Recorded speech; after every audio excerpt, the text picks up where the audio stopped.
What do you do? YouTube. It's your boy, Heroes. Boy, y'all rocking with me on More Life Convos, man.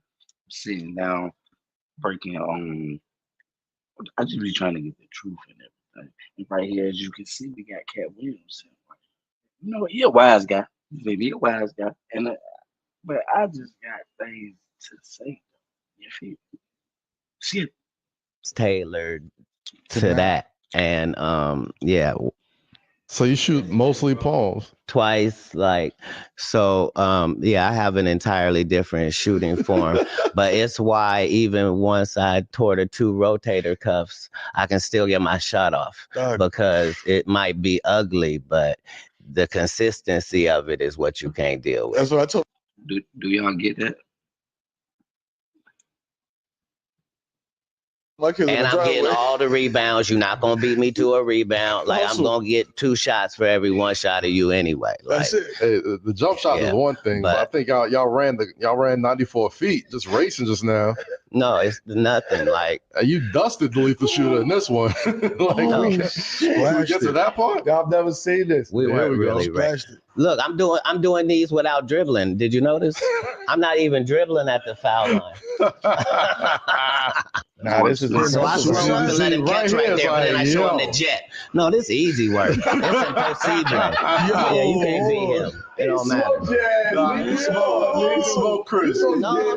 Don't talk like that. He'll smoke you too. I'm saying nobody in here can. I'm saying don't clown him. He ran as fast as he could. Man, I got a stretch. That's impressive, though. There's no beating me. If I'm one thing, is self-aware. I know that I'll get dusted by everybody in this room. I can see it on tape. Yeah, I'm saying he did a good job.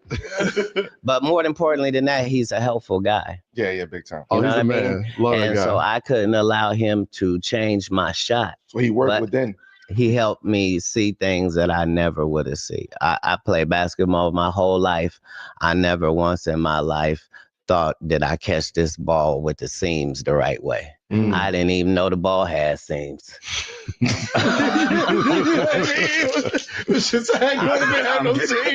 not even counting them on the fingertips. Yo. Why would I cough on live TV? Yeah. Come on, Jay. But yeah, he taught me a lot of things that were super important and immediately helpful. And so that was like important. Rotation, because it wasn't mechanics. You said like he didn't fuck with the form because it's a painful thing, but it was like mechanics. Yo, aim at this. No, because I was commenting that he's like a machine when he shoots, right? And he was showing me how to be aware of the things that I wasn't aware of. So I shoot better off balance. You know what I mean? Because of your form. Me too, though. And I know exactly what you mean, man. Like, I really shoot better off balance. Because so my whole thing is, if you set a pick for me, do this to raise your credit score fast. Have you seen this guy before? The guy that says paying your bills on time raises your credit score, right? Wrong. Well, you might want to listen to this. If you're one of the 153 million Americans with a credit score below 720, it's probably because you haven't seen this 5-minute credit trick. This makes scores pop in minutes. People who want to raise their credit score need to stop falling for these 3 major credit lies and use this 5-minute trick instead. In days, you'll find yourself soaring right through this secret loophole in the credit system where you can watch in amazement as your scores go to the moon. How? Top extras from Harvard Law School. I'm watching the skit. I'm trying. I just dropped the skit and check that talk out. So. I need you to actually touch the defender, because if you will just touch the defender, I'm past him by the time that happens. You see? Right, so quickness. Right. And that's the only thing I got. And the fact the shot is ugly, I like how they talking, like, you know what I'm saying? I wouldn't say it's talking in cold, but he like, because it's very straightforward what he's saying. You know what I'm saying? I don't know if y'all understand, but I definitely don't get blocked because you're not even thinking I'm shooting. There's no shooting motion taking place. I'm dribbling in here and shooting in here. So, good luck with that. You got the Shawn Marion. Right. But Yeah. Just unorthodox release. Word. It's hard to defend that. It's like the Papa Shot shit, bro. Just flicking it up, like, but it go. I always tell people, like, you remember in school when it was like the students versus the faculty, and like the science teacher would have a crazy jump shot, but it would go in every time. You know what I'm saying? The form would look crazy, but it would go every time. I'm envisioning him coming off a screen and shooting like that, flip, like wow. You know what I'm saying? And just straight net. That should get you fucking mad, nigga. What? Oh, yeah, like, it's my only free opportunity where somebody's not gonna block the shit out of it. Is right there. Yeah. You are very impressive, man. Like you like the man of many trades, though. You fast as niggas. You out there shoot with lethal shooter. you running in the parking lots like. You impressive, champ. After the show, it's the most interesting man alive. Standing on it. That's why it's impressive and it's honorable because you stand on it. You know what I mean? A lot of niggas to say you can't beat me 1-on-1 and then don't do it, but you stand on it. You impressive, champ. You like a real athlete. You like one of the little niggas in the hood though that they jumping off the mattresses. They on the monkey bars. They like everywhere. They go. That's what I say, yo. I'll make you. They play football, soccer, every sport. They playing rock ball, like it's you was that. Nigga come around with a tennis racket, you like, where the fuck you get that? Every sport. Every sport. I wasn't allowed in my childhood. I wasn't allowed to experience any athletic moments.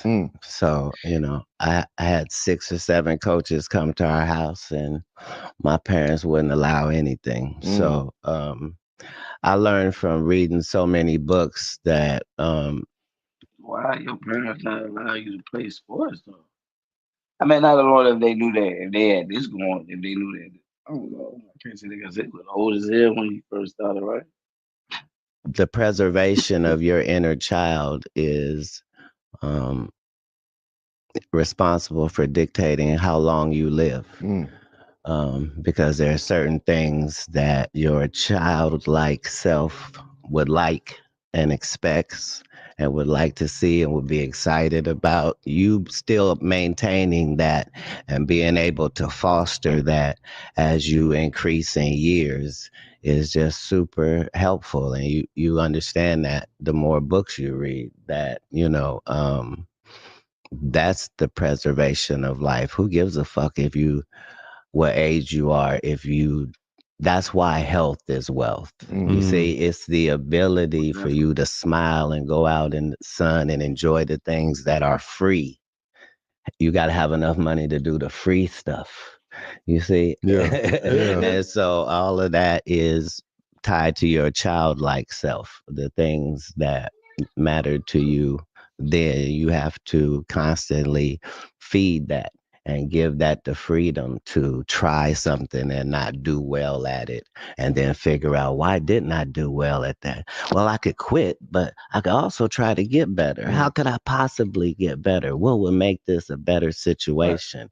And so carrying that with you in each of your endeavors, that's what I'm trying to show to the people that I represent. And that's honorable, brother. Like, honestly.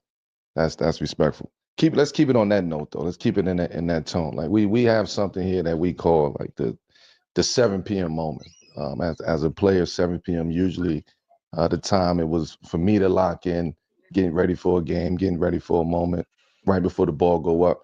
So we use 7 p.m. moment on this show as a way for our guests to kind of just take us back to a very specific time or a crossroads moment in your life and your career that really made you a game changer, or it was very game changing in your life. Like, what was that 7 p.m. moment for yourself? Part of what makes me such an optimistic person, and part of what fuels the fact that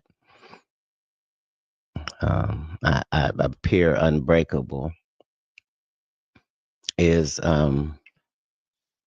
which I think being about that unbreakable. I think being like, I don't think it mean unstoppable, but just like you've probably been through a lot of shit. And it's like you've been through a lot of stuff, so it's like I think you used to like things happening, so you can't break them. Like it's hard to break. Like everybody know when they break down. You know what I'm saying? Everybody know when they lose. It's like I think I'm one of the student. Like, it's hard to break me. Like, you probably can get me to react a certain way, but me losing it completely. No. I attempt to make every moment a 7 p.m. moment, and to imagine that it might not ever go past whatever this thing is. So it doesn't matter if it's movie or TV or stand up or an interview or it doesn't matter. It doesn't matter. Each of these might be the last time I get a chance to do this particular thing, and I'm trying to capture that moment, a mental picture and a mental movie of this. Um, Only because my initial list of things that I wanted to do in my life, I had probably done that whole list my first couple years in Hollywood. And then I had another list. And then I crossed everything off that. So I'm on my third or fourth list. It's important to keep your dreams current with your life. Like Champ said, like, you're an interesting dude, man. You do a lot of different things. What are some of those things on that list that you're talking about, like that you've done and that you've yet to do? So even with purchasing the military, They answer some good ass questions. Like, you feel me? Like, when I started my podcast, I'm like, no, son, look, son, don't be my first guest, right?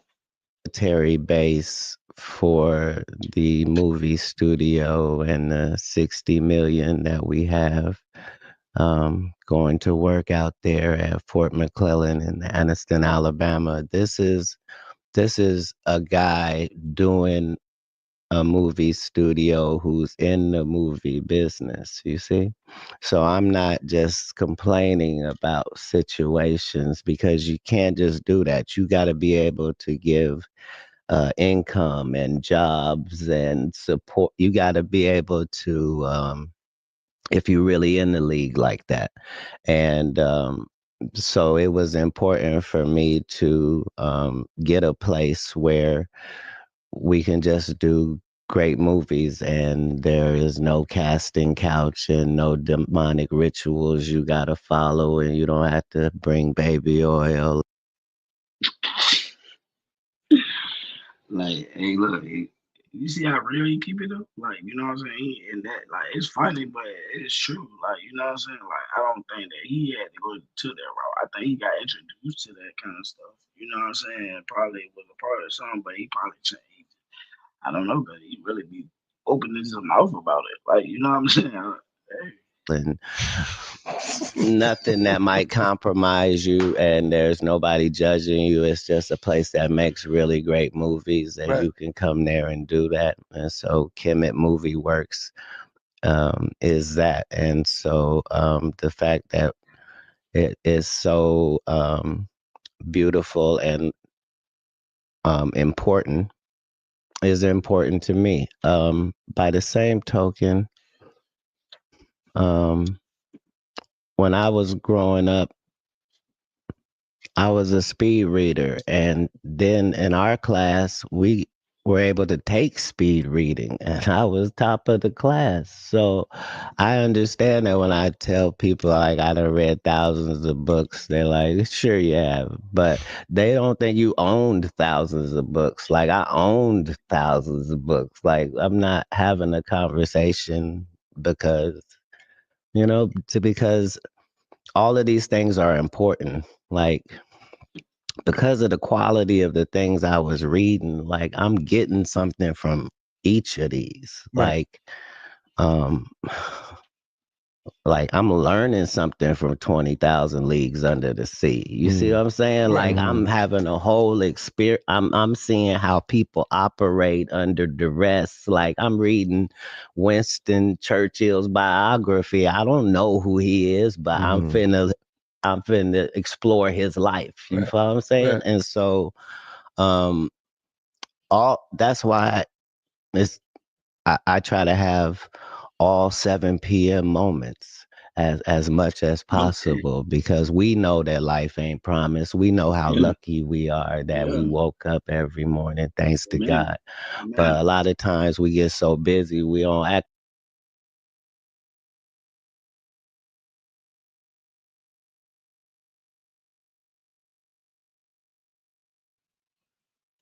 like that, right? But the way he done blessed me my entire life and kept me, you follow what I'm saying? I've been arrested 35 times, you know what I mean? I'm out here talking to you, you know what I mean? I got 19 assault and batteries, you know what I'm saying? This is a Daniel in the Lion's Den type story he's been able to take me through. And I've just had to be faithful, you know? And make sure that I'm as impeccable as I can be. And when you make mistakes, be accountable, you know? Right. I don't know if that makes sense. Speaking about that's perfect sense. Yeah, you feel me? I'm sitting here like going to church. I'm that's a fact. God is Stay important. mellow, man. Stay mellow. Come on, man. Praise. And speaking of Katt, you said that it's a place where people could go and just kind of create, right? Which is which is real rare, you know what I'm saying, nowadays. You know what I mean? Because of, you know, like the industry, the way things work, gatekeeping, all of that. What was the like the impetus for you to start creating this, to go down there, make that investment in Alabama, open up that studio, you know what I mean, and invest back into your craft, into comedy? Here's how women are able to earn $1,000 in 30 days by sending messages on their phone. And some take it even more than that. I mean, this girl just earned over. And the community. In the community. Well, if comedy is my craft, then we have to be realistic and realize that Hollywood was in large part built on the back of. Like he's strong with that Hollywood. I can tell, like with that Hollywood, what y'all think Hollywood did to him? You know what I'm saying? Because he's so against it. You know what I'm saying? But he did say he did to him over there. Like he was in Hollywood. You know what I'm saying? Living that lifestyle. So it's like, but he wasn't with it. You can tell he just wasn't with it. He talks a lot about that. Comedy. The fact that no matter what color you were or what your ethnic group, if you did a funny movie, people responded to that. And that was important in our business. As far as Black movies are concerned, there's not enough of those as it is because they all require a trauma base. So in order to do a movie with Black people, something got to be happening to somebody. You see? And our white counterparts can make a movie about fucking golf, us going out to the store for the weekend for this wine tasting and the hilarities that ensue. You know what I mean? And so understanding both of those lanes and being in that world, it was just important that there be somewhere that people could go. But by the same token, it's why I would experience a lot of opposition as well, because nobody cares about the guy that's trying to help other people in real life. So they were not really fans. Some people get mad at you for being that person that want to help people. Of Nikola Tesla while he was here because of, you know, the fact that he was honest. He didn't say he came up with his ideas. He said he went to Egypt and got the information, and he said that he studied that in the Sumerians and came up with it, and he wanted to just give free energy to the world. And as soon as they knock him off now, everybody can make billions of dollars off of energy, and everybody can have an electric company, and, you know. So this road is a dangerous and hazardous road, but it has all the benefits as well. So, you know, in addition to that, I feel like in the same sort of spirit of creating the studio, stand-up comedians, I think now more than ever, are more than just guys telling jokes. They kind of follow your philosophy. They kind of, you know, when they want to make sense of all the craziness happening outside, they look to you guys as more of like the modern day philosophers. So well, they don't have to be. Yeah. Okay. It's a calmness too. There's okay. They could be a goofball. See, there's room in comedy for goofballs. Right. Like we don't need everybody talking Not about for the everybody, same but I mean stuff for I be you. talking That's what I'm about. saying. But I mean for you specifically. Oh, for me specifically. For you specifically, people Yeah. follow you in that sort of vein where yes, you're entertaining, yes, you're comedic, but also, as I mentioned earlier, you live by a specific code that is infallible to even get into your eco space.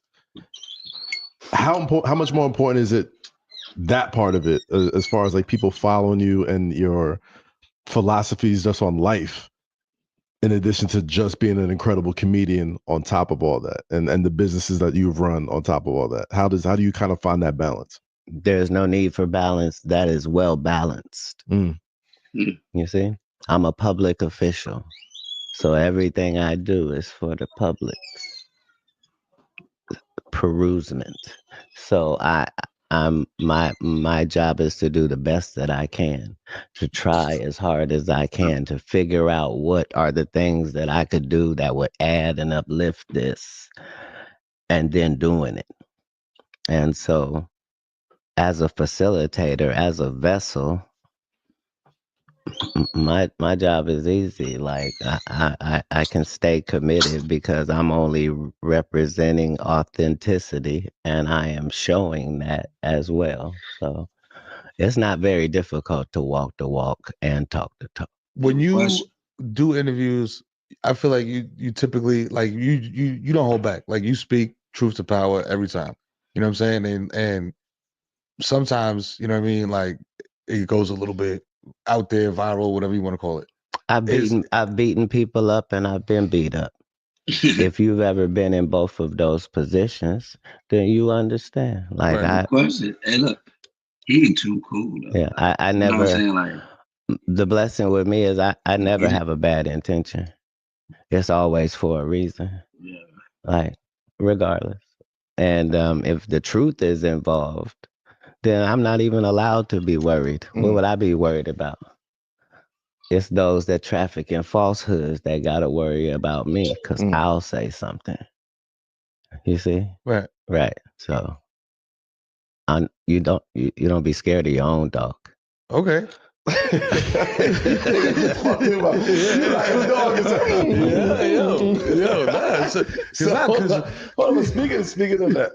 of that, you just had, speaking about 7 p.m. moments, right? And speaking about, you can't be afraid of your own dog in a sense. I actually love that quote. Because I love my dogs. Yeah. But you had a moment on Club Shay Shay, a couple months back, and that right there was a moment that kind of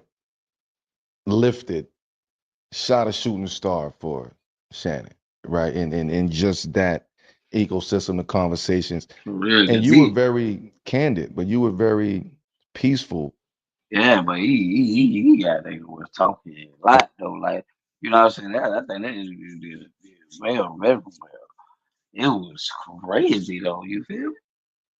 Like, he's not. While you're saying these things, right? A lot of kind of sound bites came out of that. That single moment to me, like I say, changed Shannon's whole conglomerate that he got going on. But it brought more awareness and more attention. Maybe more biggest than interview of the year. That was one of the biggest ones, I would say. The biggest interview in YouTube history. So those aren't the same things. They're not the same things. Yeah. But even with that being said, I don't think he was ready for that moment. Like, how did that, from an outsider, how did that change his life at that moment? And how did that change your life at that moment? Not your life in general, but at that moment, how did life change? The interview had to go to somebody. If I know beforehand what I'm capable of delivering, then I also know to be judicious in who I'm picking to get that. If I know Katt, he's only comfortable if he got the drop on you when he come to get interviewed anyway, because he wants to make sure that you don't flip on him. But all Shannon was gonna get was a blessing, and that was all I was there to make sure that happened.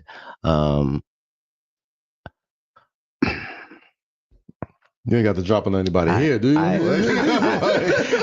y'all know. I need no blessing. This is the blessing. This is the blessing part of those interviews, you know? It's the blessing part of that podcast. Right. Well, I'm saying in my personal business, you can either do the dirt or you can know the dirt. I'm one of the chosen high-ranked know the dirt individuals, right? And so dirt responds as they should when the vacuum walks in. Nah, come on. Are you a rapper? You rapping? I still rap currently. No, I'm saying currently. My boy is a bar. Yeah. But my point was that I came to deliver an interview having seen some of my competitors and peers get on that same court and do a performance that involved my name. And so once 6 or 7 of you have made this same violation, it's my job as the king to show up and chastise thee. This is my job. I'm supposed to come in and restore order because that's my position. The fact that it's ignored by the clowns because they're all in the same frat, comedically, like, that's all well and good. I don't care nothing about none of that. But the job still needs to be done. And if God lets me know it's a good time for that, that's how I'm going to write it up and deliver it. So I didn't know anything Shannon was going to say. I didn't know what questions he was going to ask. Like there was no conversation. Like, yeah. What was the impetus behind that? Like, what made you say, like you said, like you basically answered the question already, but what made you say, all right, man, enough is enough. I've heard y'all say this and that and mention my name, or you know what I mean, and it's all false. I got to come up here and set the record straight. Did you go up there with that intention, or was that something that just happened naturally through the conversation? If there is a God side and the other side, if there are moral things and things that are immoral, if there is this side or that side, it can't be left up to thought process. I'm an enforcer on this side. I'm not only on God's side, I'm active, right? And so comedically, that means that, you know how sticks and stones may break my bones, but words will never hurt me. We traffic in words.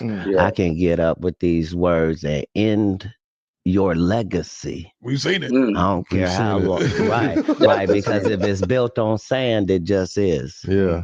And I'm not going to feel any type of way by exposing your hand. That's how this game works. I don't mean to break your ankles, but if I cross you over, I just did, didn't I? Take it how you want to take it. Don't get mad at my little celebration. Do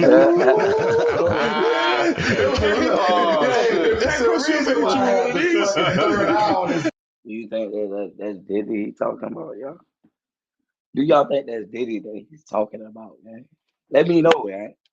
You know what I'm saying? It's a reason. It's a reason. I ain't a lot of light to go here. Gotta active pineal gland.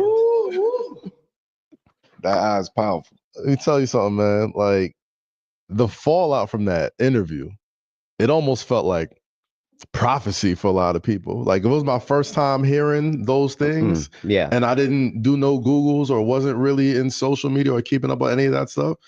I look at it and be like, it felt like prophecy. Like, as the year went on, things that you said in that interview, headline after headline. You mean like Diddy going to jail or TD Jakes stepping down? Which one? I mean, it was all there. It was all there. And then, like, every time you see like hashtag Katt was right, Katt's right. They have the clip. I'm only trying to Post it tell on the joint. truth. How Where did many of Catch a those you Rabbit? get a day though? Cat was right. Yeah, I can't get out of rest, but we gonna get right into it. I'm gonna do a part 2 to that. Rose. Boy.